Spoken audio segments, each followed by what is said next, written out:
నిన్న వీడియో వచ్చింది చూసారా? బైబిళ్ళు బండిలో నుంచి బైబిళ్ళు దించి మొత్తం తగలబెడతా ఉన్నారు, చూసారా? చూడలేదా మీరు? ఎంతమంది చూశారు? నిన్ననో మొన్ననో వచ్చింది వీడియో వచ్చింది. బైబిళ్ళు మొత్తం అట్టపెట్టెలో బైబిళ్ళని తీసి తగలబెడతా ఉన్నారు. మిగిలిన మత గ్రంథాల్లో ఒక గ్రంథాన్ని గల్దించండి, అట్లా పెద్ద విప్లవం రేగిద్ది.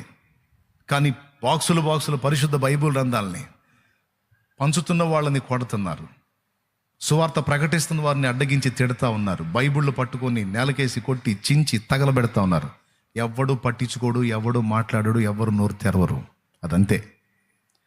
మిగిలిన ఏ మతాన్ని ఎవడు కదిలిచ్చినా ఆ మత సంబంధులు గొడవ చేస్తారు, ప్రభుత్వాలు కదులుతాయి, స్పందిస్తాయి.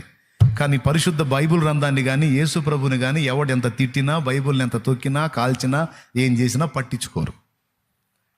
ఎందుకంటే క్రైస్తవులు శాంతి కామకులు. వాడు కొట్టడు, గొడవ చేయడు, అల్లరి చేయడు, గొర్రెలాగా తలంచుకొని వెళ్ళిపోతాడు. కాబట్టి అలాంటివి జరుగుతూ ఉన్నాయి. నిన్నగాక మొన్న ఈ మధ్య 1-2 రోజుల క్రితమే వచ్చింది వీడియో. ఇక ఇప్పుడు జనాలు అవి కూడా చూడటం లేదు. ఏముంది అన్నీ మామూలుగా జరుగుతున్నాయని, ఎవరికి నొప్పి లేదు, ఇప్పుడు మంట లేదు, బాధ లేదు. తగలబెడుతున్నా, కొడుతున్నా, తిడుతున్నా, చర్చిలు కూలుస్తున్నా. ఒక ప్రాంతంలో అయితే దాదాపు 51 చర్చిని కూల్చారు. అంటే భయం పట్టుకుంది. చాలామంది యేసుప్రభులోకి వెళ్ళిపోతున్నారు. కొంతమందికి అర్థమైంది, రాష్ట్రంలో కొంతమందికి అర్థమైంది. ఒకప్పుడు 2% అంటున్నారు, 2% కాదు 20% దాటి ఎప్పుడు పోయింది క్రైస్తవ్యం. అదిగో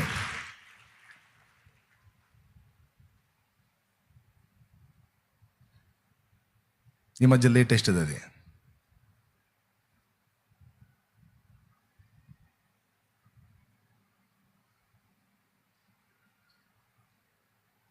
ఏం చేసిందండి వాడిని? వాడి మత పుస్తకాన్ని అట్ట చేస్తే వాడు తట్టుకుంటాడా? ఇప్పుడు వాడు నమ్ముతున్న పుస్తకాన్ని అట్ట చేస్తే వాడు ఓర్చుకుంటాడా?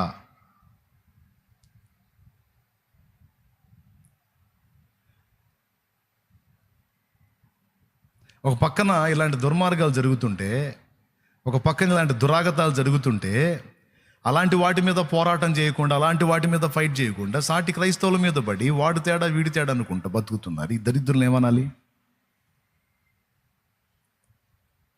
ఇట్లాంటి వాళ్ళని ఏమనాలి? వీళ్ళు బతుకంతా ఇది కదా చూడాల్సిందే, ఇది కదా గమనించాల్సిందే.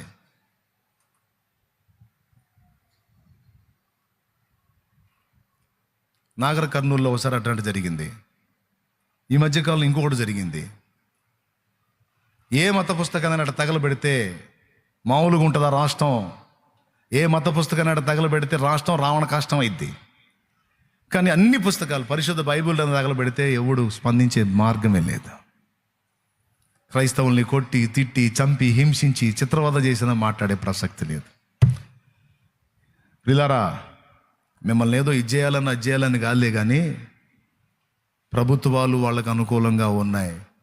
రాబోతున్న రోజులు గడ్డు రోజులు కాబట్టి దయచేసి ఎవరికోళ్ళు క్రీస్తునందు విశ్వాసం ఉంచి, నేను సత్క్రైస్తవుణ్ణి, నా ఊపిరున్నంత వరకు క్రీస్తే నా దేవుడని నిజంగా నిజాయితీగా సవాల్కరంగా నిలబడిన ప్రతి ఒక్కరూ రాహబులాగా నడుం కట్టి మన వారిని మనం సేవ్ చేసుకునేటట్టు జాగ్రత్త పడకపోతే రాబోతున్న రోజుల్లో చాలా దారుణమైన పరిస్థితులు చూడాల్సి వచ్చింది.